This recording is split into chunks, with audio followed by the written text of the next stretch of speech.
Hotel ஸ்டைலில் தக்காளி சட்னி எப்படி பண்ணுறதுன்னு பாருங்கள். அதுக்கு 4 தக்காளி எடுத்திருக்கேன். மீடியம் சைஸ் தக்காளி தான் எடுத்திருக்கேன். வெங்காயம் ஒரு சின்ன வெங்காயம் தான். இது ஆப்ஷனல் தான், தேவைப்பட்டால் போடுங்க, இல்லைன்னா வேண்டாம். அப்புறம் பூண்டு ஒரு 6 பல் 5-6 பல் எடுத்துக்கோங்க.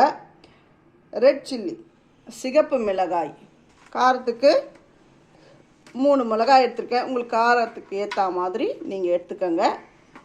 இது 3 காஷ்மீரி மிளகாய்.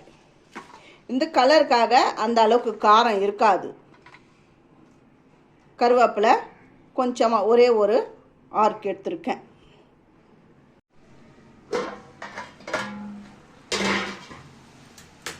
இப்போ பாருங்கள், எல்லாமே நல்லா கரைஞ்சி வந்துடுது.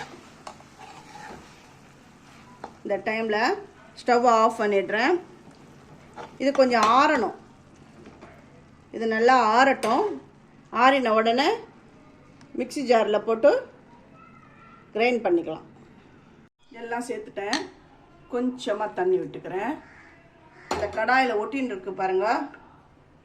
அந்த தக்காளி பேஸ்ட்லாம் கொஞ்சம் வறுத்துக்காக கொஞ்சமாக தண்ணி, ரொம்ப கூட இல்லை, ஒரு சின்ன டம்ளரில் 1/4 டம்ளர் தண்ணி விட்டுருக்கேன்.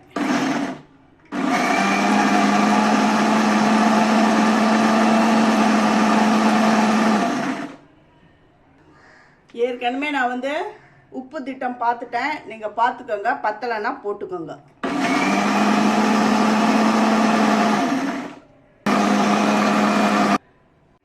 தக்காளி சட்னி பாருங்கள், நல்லா கலர்ஃபுல்லாக நல்லா அரைப்பட்டுடுது.